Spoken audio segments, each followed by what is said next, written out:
If you want to support our podcast financially, please visit patreon.com/IIMBSB. Also, email us with questions or ideas at ifimaypodcast@gmail.com.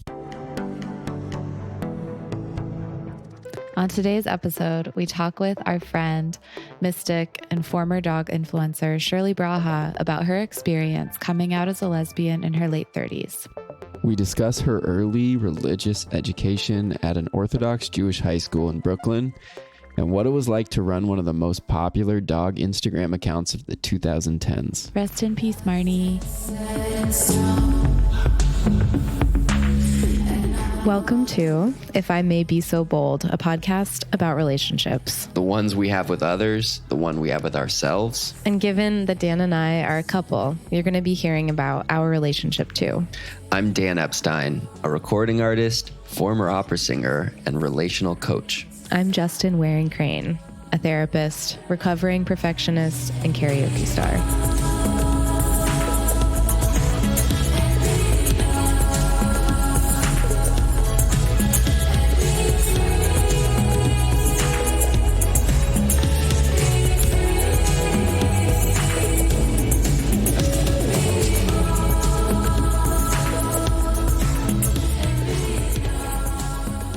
Justin, why are you nervous? I think because I kind of look up to you, Shirley. And I know. I didn't even want to say it because I was worried I was going to scare you or something. Really? But, I feel like such a ding dong most of the time. That's partly why I look up to you.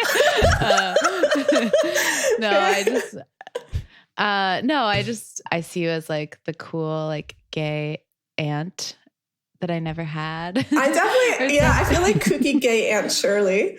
Yeah. But I'm like, it's okay. You don't have to impress her. Like I have this teacher's pet thing, like always have.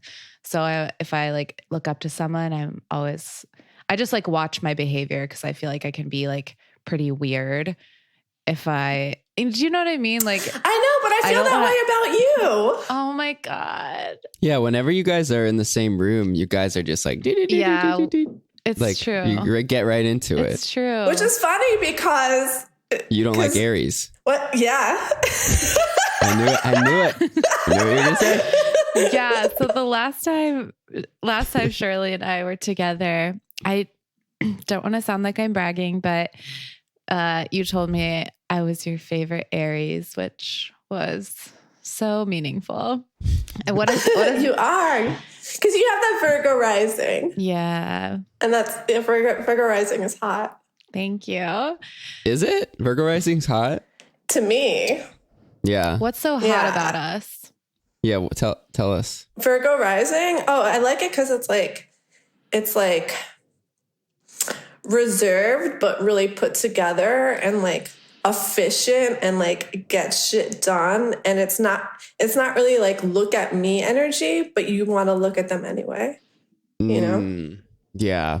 Because Virgo's a little bit more reserved. It's like not, you know how Leo is like, they want people to look at them. I feel like Virgo doesn't really carry that kind of energy. Mm-hmm. That's right. You really stick out to me, Shirley, in that you're the only person I've ever seen someone's dog deliberately pee on them. That was crazy. That was insane. That was truly insane. Shirley and I had hung out. We'd hung out like several times through friends, but Shirley's living in this fabulous house in Palm Desert or outside of Palm Desert. Yeah. Yeah. And she so graciously invited Justin and I and our friend Casey for a weekend there. And Justin had never met Shirley. I was the only person who had met Shirley. And we were sitting by this pool at Shirley's place and just sitting by the pool, feet in the water. And I look over and I see her. You're missing. We have to step back for 1 second. I was by the pool talking to two boys, right? Yeah, right. And my dog me in case. is a boy, maybe with some alpha tendencies. Mm-hmm. And he was not liking that. And so he took his revenge. He marked his territory. He literally marked his territory. I was like, wow, men are on some other trip. They're on another trip. Yeah. I look over and I see this little dog, Pee-wee. His name's Pee-wee. Lift his leg and pee on your butt cheek. I think it was like more like my back. Oh yeah. Was it my back? Like I can't remember. But I you were was sitting like, with your Sam, he is possessive. That's nasty. That's nasty, Pee-wee. You're a nasty man. Justin, where do you want to start? Since The Crown is back, do you watch The Crown? I do. I only watched a few minutes of the new season. It seemed like they've got a new woman for Diana. Am I right? They do. Yeah. They do. And that was weird because the other girl was so perfect as Diana. Yeah. I really liked what you said about Diana and Charles's relationship through the lens of astrology. And I wondered if you could share a little bit about that, or I could just read your text that you sent me, which was so great. I haven't really done the math on Charles and Camilla as much as I'd like to, because there's like websites that you can use that really truly calculate the aspects between the planets. And that stuff is really important, because if you're only going by,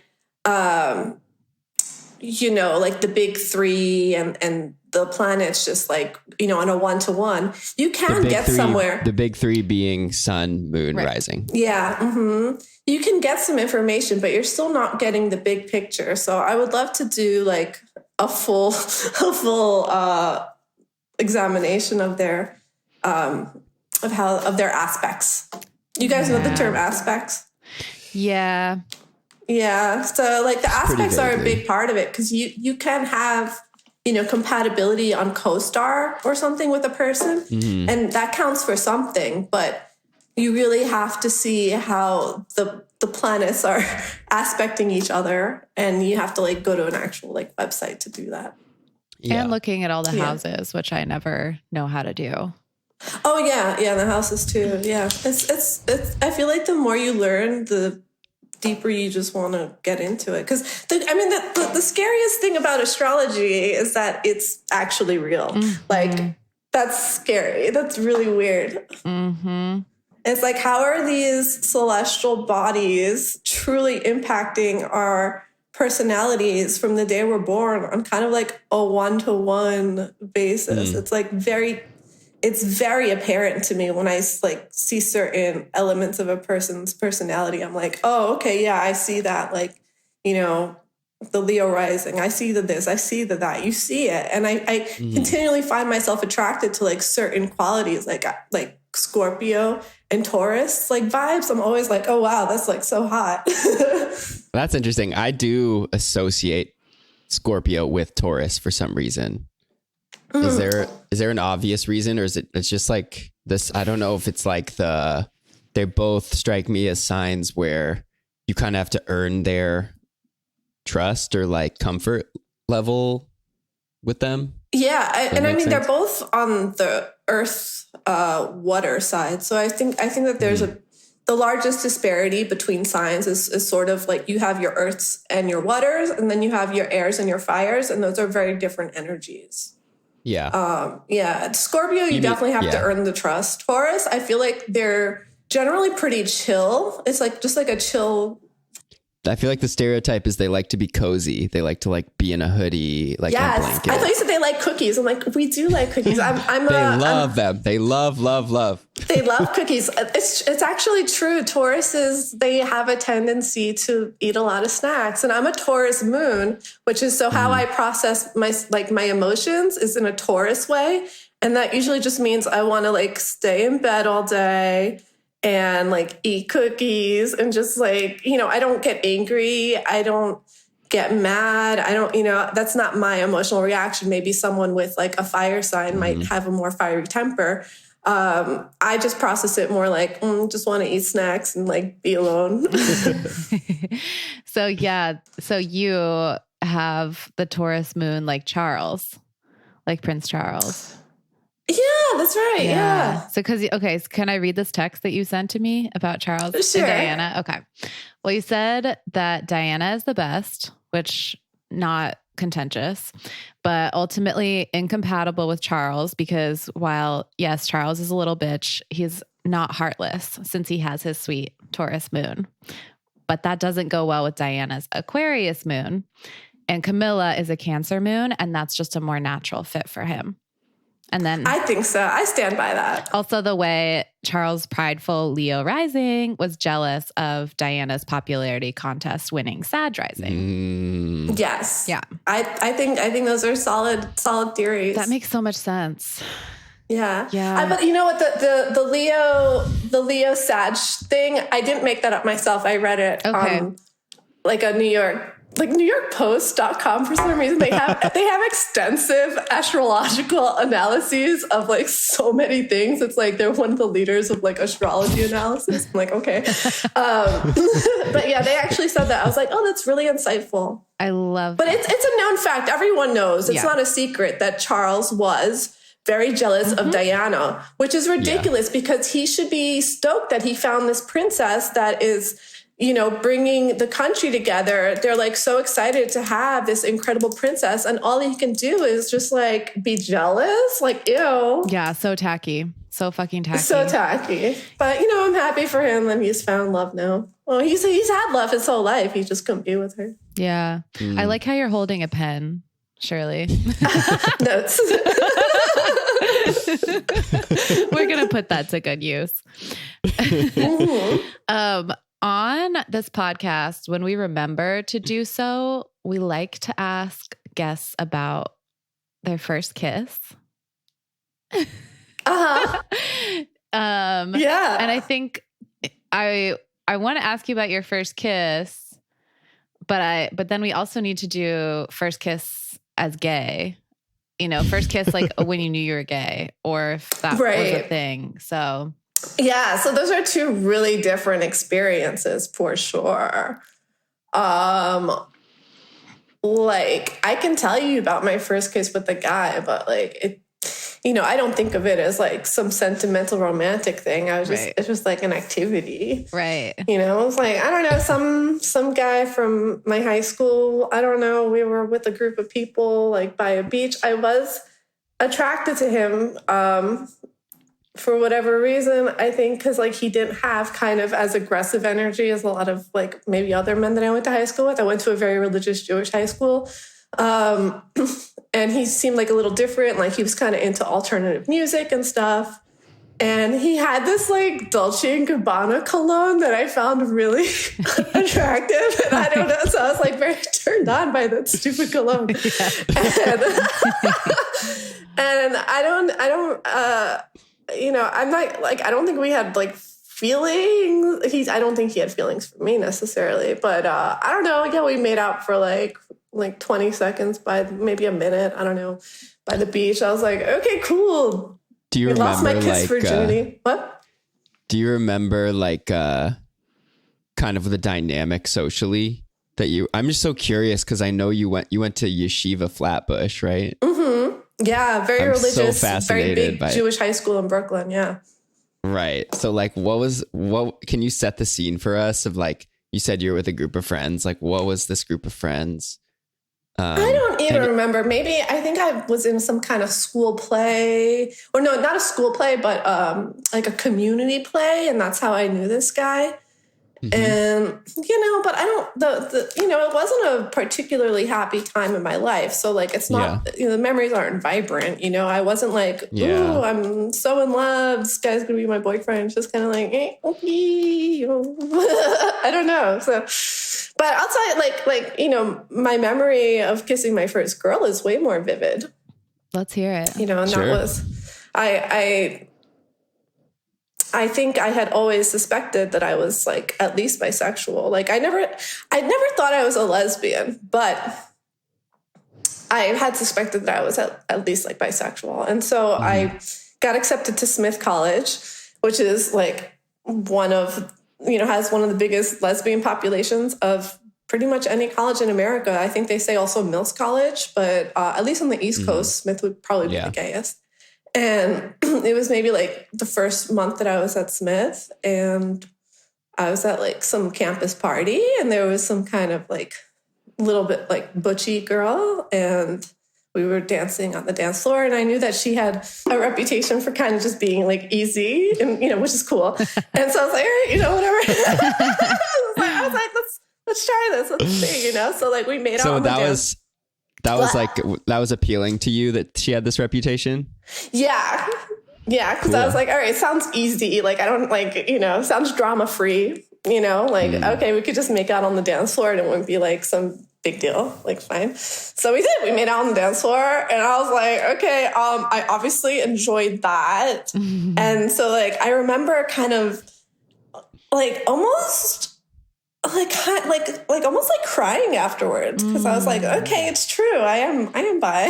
Okay, interesting. And that's, you know, it was a different era. It was like 2003. I came from a very religious Jewish community where being, you know, bisexual or lesbian is just not really an option.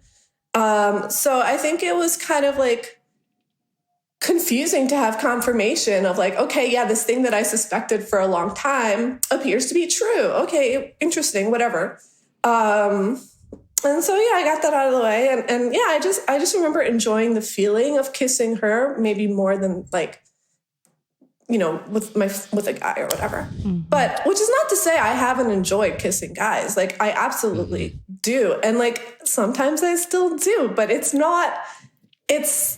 a limit to how far I want to go. And there's also a limit to how much enjoyment I'm going to get from that. So it's not like my attraction to men is zero. Obviously, if it was zero, I would have probably realized when I was a lot younger that like, I hate men, I'm gay. But it's not like that. There's a lot more subtlety to it. And also it's not like I just walk around like being attracted to women everywhere. I'm not. It's mostly just like a specific like type of lesbian.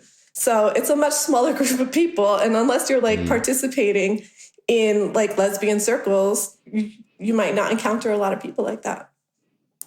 So you came away from that experience of making out with this really promiscuous lesbian, that you were like, that was really fun, but like in my head, like I'm still like gonna date men. Yeah, I just thought, okay, I'm bisexual. And I think a lot of women are like that. It's like, it's really, really common actually for women who ultimately realize that they're lesbian. I think probably majority go through a period of thinking that they're bi. And that period can go on for a lifetime. It could go on for a few months, you know, but that's usually kind of like a stepping stone to realizing certain things about yourself. And I think that a lot of people kind of never get out of that phase. They really just think, yeah, this attraction to women that I have, bye. Because they're like, okay, well, I do like my boyfriend. I do love my husband. And it's like, well, how's that other connection that you guys have? Like, how's that part of your life together? Like, is it spicy, or is it kind of just like, you know? And I think once you start kind of factoring that in, you're like, okay, yeah, you know, like you start realizing a few things. Yeah. God, there's a lot of directions I want to go. Well, I like thinking about, well, you describe, Shirley, the school that you went to, this really wild phenomenon of when the senior girls, these are senior girls in high school, would like get engaged to, you know, a senior guy. What would happen? They would have these like really big parties, right? That's right. It was a really strange school. Yeah. When a senior girl, it would have to be, the rule was you couldn't get engaged. You're not allowed to get engaged as a junior, but I think as a senior, once you become a senior, then you're allowed to get engaged. And then we'd have these like monthly gatherings, like in the school gym, like the whole school, for like dancing to celebrate the Rosh Hashanah, which means the beginning of the new month. So we'd have these monthly parties, and then they would like add in this section to the dancing. It's like a 9 a.m. party. Like, who wants to dance in the gym with like, 800 students at 9 a.m. on a Friday? But you're like, okay. And if like some girl got engaged, all of a sudden we'd like form big circles around them, and they're like carrying like the bride and groom to be on chairs, and we're all celebrating them. And, of course, it's like a 17, 18-year-old girl. And it's like, who knows how old a guy is? Sometimes they could be like 30, 32. Oh, wow. It's crazy. Like, I'm pretty sure, I'm fairly certain I have a memory of like this like 17-year-old girl. Like, she was like really pretty. And so you're like, we're all dancing around this really pretty girl who's like getting engaged. And so you're like, okay, well, if like the pretty girls get engaged, that means that like, you should do that too, I don't know, so we all get these messages. And right. So it's just really hard to break yourself out of that brainwashing. But, I definitely did not want to be a child bride. Like, I wanted out, but it was still, it was very mixed messages. Right. Yeah. So the whole school would be at this? Yeah. It was like, well, I think there was about maybe 120 kids per grade. So I don't know, like 500, 600 kids. Yeah. So I'm imagining being a freshman girl, and like, I remember being a freshman in high school and just how old the seniors looked to me.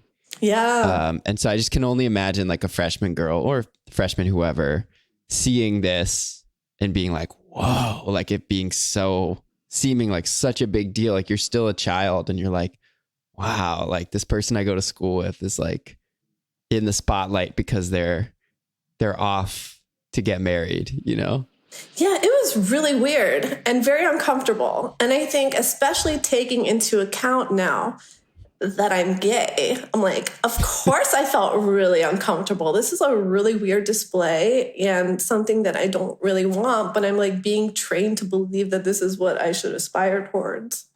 Yeah. And that whole school was just brainwashing towards, encouraging girls to get married early and like stay in the Jewish community and pop out 4 kids. And knowing what I know now, it's like, of course I didn't want to do that. Yeah. What a nightmare. Yeah. Yeah. Yeah. I want to talk more about your sexual awakening.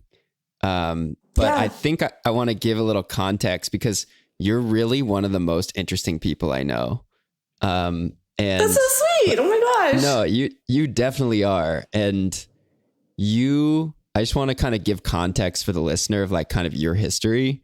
So the things I know about you are you as a teenager started a record label. Yeah, little DIY record label. And it was called Little Shirley Beans Records. So cute. It's a Catcher in the Rye reference. Oh, it is? That's cool. You were like a little enterpriser, an indie kid, right? Like really into music. Mm-hmm. And then you went on to have one of the biggest pet accounts on Instagram like that existed at the time. Like very famous dog. You had Marnie, and then I just think of you as like somebody who's really doing their thing and is like kind of rejected, sort of living their life based on expectations from others, which I, like Justin, I'm really drawn to that. And I really admire that. And I find you just like really authentic and like yourself, like unapologetically yourself. So what do you attribute that to? Like kind of your path? Well, I think that's really sweet of you to say. I've always strived to live authentically, but I'm human. I miss the mark sometimes. Like that was a lot of years that I wasted thinking that I wasn't gay. I legitimately didn't know. If I did, I might have done things differently. But I think that, in my soul as a teenager, I knew that life that I was like, that path that I was being put on just wasn't for me. So I had to take it upon myself to like find a path out that was more meaningful to me,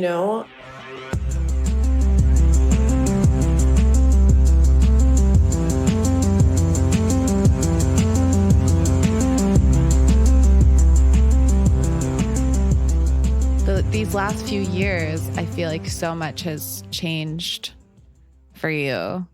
You know, like maybe you could walk us through what the last few years have brought in terms of how you were learning more about your sexuality and the kinds of people that you want to be dating, and even how that affects like your style, like the clothes that you wear, you know? Yeah. Well, I think it's been a time of change for a lot of us, you know, the last few years, you know, between COVID and, everything. It just gave people a lot of time to sit with their thoughts and sit with themselves and really reflect. And I mean, being gay, like realizing you're gay when you're like in your late 30s is definitely, I think for most people, a really big deal. Sometimes I'm like, oh, am I overreacting like by this? And I'm like, no, because I'm on like all these, like I read stuff on the internet and like people who realize they're gay, like when they're like not young, they're like are freaking out.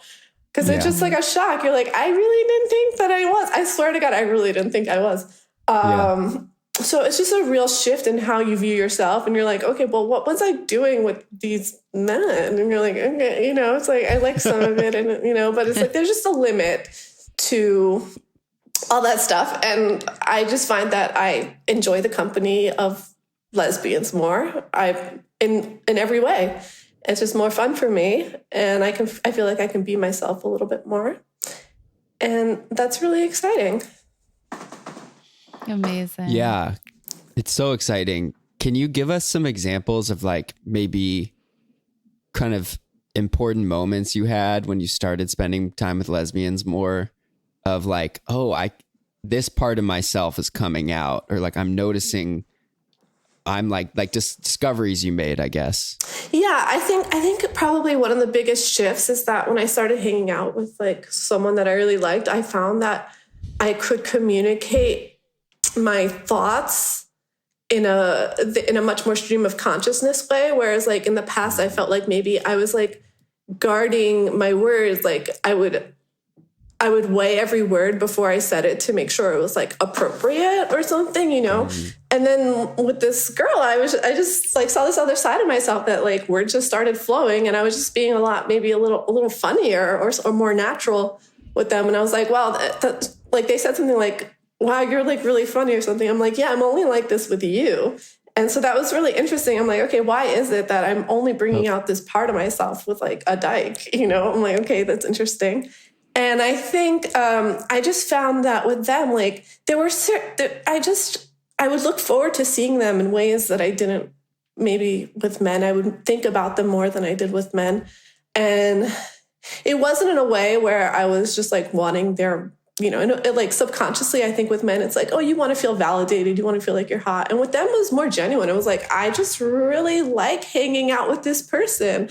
And also, you know, I mean, there were certain things like, you know, like sexually, I'm like, okay, I'm obviously enjoying this and feeling a lot more comfortable being naked with this person than I typically do with men. Because I feel like with men, sometimes it just feels a little, for me, as like someone who's not straight, it feels a little objectifying.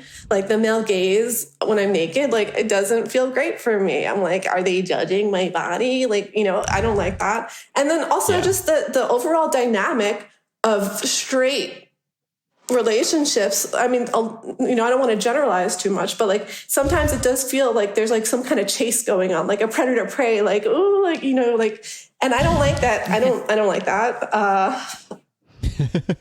You know, I'm an Aquarius Mars, so I'm like more into like equality vibes. And yeah, I think I just was having a lot more fun with lesbian. Definitely. I mean, also like there were just, it felt like there was just more passion, and what I kind of gave myself like free range to be like, okay, like Shirley, go enjoy this as much as you want. Do not hold back. Let yourself fall in love. See what happens. Like you're obviously very into this person. Like go for it, you know? And so I did, you know, like we would, you know, we would like make out for hours. I wouldn't do that with a man. I was like, okay, this is clearly there's, there's a preference in one direction. Is it really like, how bisexual is it really if I'm this much more engaged? Mm-hmm. So, yeah. And was that a gradual realization, or was it like pretty much once like the gate kind of opened, it was really obvious and like the shift happened fast? I think it was pretty obvious, and I definitely didn't want to dilly-dally on like accepting the truth once it started clicking for me. I'm like, okay, like, because I do want to live authentically, and I'm like, okay, if I know this to be true, I'm not going to hide it about myself, and it's like, okay, let's look at the facts, like, not to be crass, but it's like, do I think a dick is pretty? Do I think it's hot? Right. like I'm not that into it, and I'm like, oh, let's just look at the fact. Who do I like hanging out with more? It's like, okay, I like hanging out with a lesbian more than I like hanging out with men. I like having sex with a lesbian more than I like hanging out with men. I like kissing a lesbian more than I like hanging out with men. That's pretty gay. So I'm like, okay, like it took a long time for me to kind of process that fact. And it was a lot of kind of back and forth. And there are still days where I'm like, are you sure? Because it's like, I can have a good time with men, but like I said, there's a limit. So I don't feel fully comfortable. So that's why I don't see myself as bi. Mm-hmm. And like the role you tend to play in a queer relationship, it's, I imagine, pretty different than the role you occupied in straight relationships, or am I wrong there? I don't know. There's so many different kinds of lesbian relationships. You can't really, I don't want to generalize, because some people do kind of prefer occupying more traditional gender roles and some people don't. And I'm still kind of figuring that out, but it's still nice that like with every girl or non-binary person I've dated, the dynamic with them has been different. And in a way where I feel like when I dated men, it was kind of a binary where you're like, okay, this is the girl and this is the guy. And like, it's just kind of a more, for me, it was a more defined vibe, because also I wasn't living in it authentically. I was just kind of like playing the role of the girlfriend as best as I could. But with women and non-binary people, that's part of the fun, is like, you're kind of figuring out, how do you two go together? How do you, what's the vibe here? And that's really fun. I will say, like, generally I'm attracted to people who are a little more masculine than me. And I think that's part of why it took me so long to realize that I was gay, because most women that I encounter, I'm not attracted to them. I think they're great, but it's not sexual. Do you feel like people who've known you for a long time, what's been the experience of that? Like your sexual identity shifting? Like, has there been anything that surprised you or anything that stuck out with, being in your late 30s and coming out? I think that most straight people don't realize what a big deal it is for a person to realize that they're gay later in life. It's not just, or at any point in their life, even as a teenager. I don't think that unless a straight person really puts in the work, I don't think they can understand the lesbian experience. You really have to do a lot of reading because, it's like I'm like minority status in a way. It's a very different way of relating to the world. It's acknowledging like, oh, the way that I relate to the world is quite different than a straight person does. And like the energy of a man affects me differently than a straight person. And I don't think anyone intentionally was like not being unsupportive, but sometimes it would be nice to maybe have deeper conversations with my friends about being like, hey, like, so how's this changing? Like, you guys are great because I feel like you really are interested in knowing more about it. But I think a lot of people just don't know how to talk about it, or don't know the right questions to ask, don't know the right way to be supportive, and really just don't, it's like, they're like, ooh, I don't know what to say, so I'm just not going to say anything. What do you wish friends or people close to you would have asked you? Just sort of like just checking in and be like, hey, are you doing okay? I know this is a big change in your life, because I don't think that they're intentionally not being caring, but I think they just don't realize that like, hey, this is like a big emotional shift for me. It's like, And I, you know, I don't say that as like, oh, I need help, but just sort of if you know someone who's going through a big transition in life, like, you know, realizing that their gender identity is different or their sexuality is different than it thought it was, like that person is going through a lot of inner work and inner turmoil at that point and like kind of reassessing so much about their lives. And it's not easy for them. So if you have friends like that in your life, like check in on them, say, how are you doing with this? I know it's a lot. I'm so proud of you for like, you know, trying to be more authentic in your life. Yeah. That's interesting. Yeah. I could imagine how later in life people would be more blasé about it, I guess, than it being like when you're younger. I hadn't thought about that before though. More blasé in the way that other people perceive you? Just blasé about the fact that you're, you know, realizing you're queer, like identifying as queer. I don't know. Late in life straight people or late in life lesbians? Straight people. Oh, yes. Yeah. I thought you meant late in life lesbians.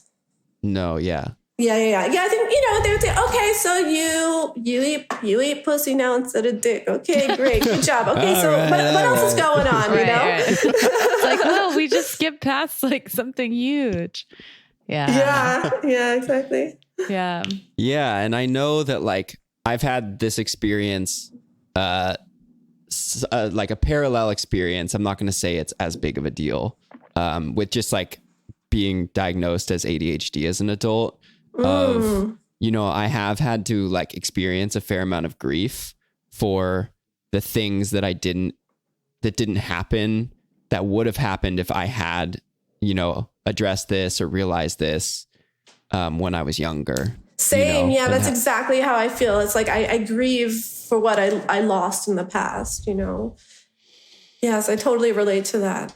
I feel like we've really entered a different era where people are realizing a lot of things about themselves and recognizing that we have a lot of trauma and sadness from not realizing those things before.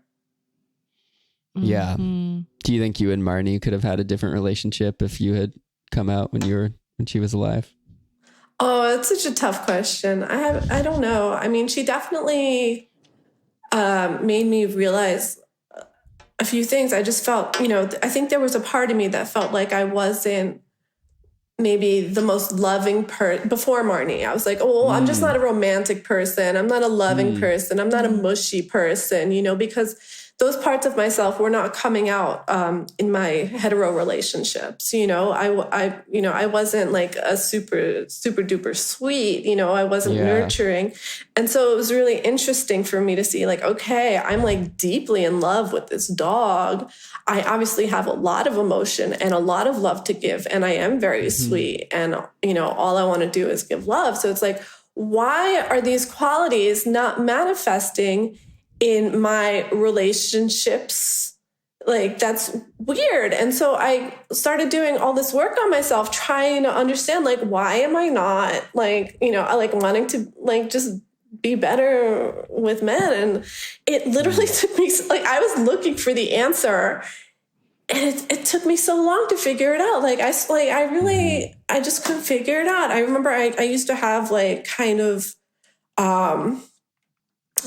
like maybe like binging tendencies sometimes, like from anxiety. Like I would have a lot of anxiety and I think it would manifest in overeating. And so I was like, what is the cause of this anxiety? Like I want to tackle it. I want to address it. And I went to Overeaters Anonymous, like trying to like figure out what the root issue was. I kept looking for this root issue. Like, what is the core issue going on here? I was like, is it because I grew up in this religious community? Like, what is the problem here? And so I swear I was really looking for the cause of my anxiety. And now I realize it's like, oh, because you're like dating guys and you don't really love them. This is not really for you. So it's just crazy that we can be searching for the answer and it's right in front of our eyes and we don't see it sometimes. Totally. Yeah, I really relate to what you said about being so affectionate with Marnie. I think as a cis straight man, like, you know, in my relationships, like, you know, being single, just kind of out there in the world, like early 30s, like there wasn't a obvious place for me to put like my loving energy towards, like it's like, I'm not in a relationship. Like I have good friendships, but it's like, it's not the same as like having this thing you take care of that like comes pouring out. And it's like so sometimes over the top and like so full on, Yeah. that I really relate to that. Did you start feeling that when you adopted Ricky? Yeah, totally. And like we were, on our own, just the two of us for a long time. I totally felt that and totally felt this like kinship, intense love with him. Are there any stories about when Marnie's fame really rose, like that stick out, just kind of because it's such an interesting time, right? It's like kind of earlier Instagram and like these things getting bigger and bigger. Is there anything that really sticks out, like bizarre or just like interesting things that happened as the person with her? I mean, it was just a very funny and weird time, just you get invited to these crazy parties. You're meeting all these celebrities. You're just invited to all these cool events. You're like, wow, this is so wild. And what a trip. I mean, what an absolute trip to experience with my best friend, Yeah. It's amazing. And that's our show. Thanks for joining us. Our music is by Nightlight.